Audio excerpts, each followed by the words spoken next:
ازاي تعرف لو في حد بيتجسس عليك سواء على الواتساب او على موبايلك عموما؟ السلام عليكم، انا ايمان محمد. الجزء الاول خلينا نتكلم عن ازاي تعرف اذا حد بيتجسس عليك على الواتساب. الموضوع ده ليه اكتر من طريقه. اول حاجه هتدخل على الواتساب عندك وتضغط على الثلاث نقط اللي فوق بعض، وبعدين هتضغط على الاجهزه المرتبطه. دلوقتي لو ظهر لك اي جهاز موجود دلوقتي انت ما تعرفوش او حتى جهاز غريب عليك، اضغط عليه واختار تسجيل الخروج. بالشكل ده معناها ان في حد فاتح حسابك على الواتساب على جهاز تاني، وده طبعا باستخدام الباسورد بتاع موبايلك او بصمة صباعك وانت نايم. فنصيحتي ليك انك تروح فورا على اعدادات الموبايل وتغير الرقم السري بتاع موبايلك. ونصيحتي التانية ليك على واتساب تحديدا عشان تحمي نفسك، ادخل على الثلاث نقط اللي فوق بعض دول، وبعدين على الاعدادات، وبعدين ادخل على الحساب. هتلاقي في عندك حاجة اسمها التحقق بخطوتين. ابدأ دلوقتي اكتب اي كود مكون من 6 ارقام محدش يعرفه غيرك، وخليه حاجة غير باسورد الموبايل بتاعك. بالشكل ده حتى لو انت سجلت دخول باستخدام رقمك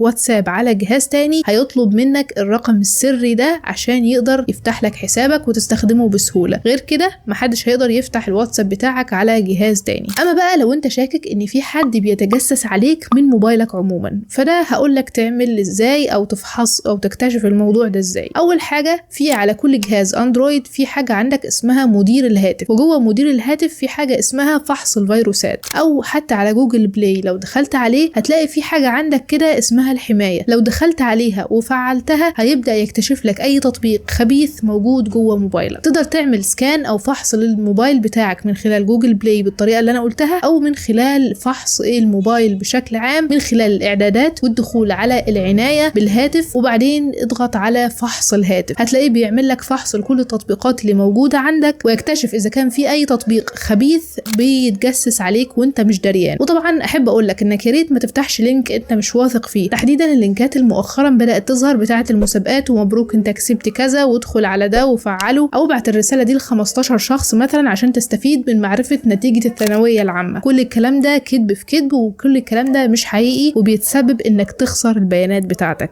اما لو عاوز فيديوهات اكتر من النوعيه دي فيا ريت تقولي في التعليقات، وبرضه لو عندك اي نصيحه اكتبها في التعليقات، وما تنساش لايك وشير للفيديو عشان غيرك يستفيد. والاهم من ده كله انك تتابعني عشان يوصلك كل جديد اول باول. اذا كان حد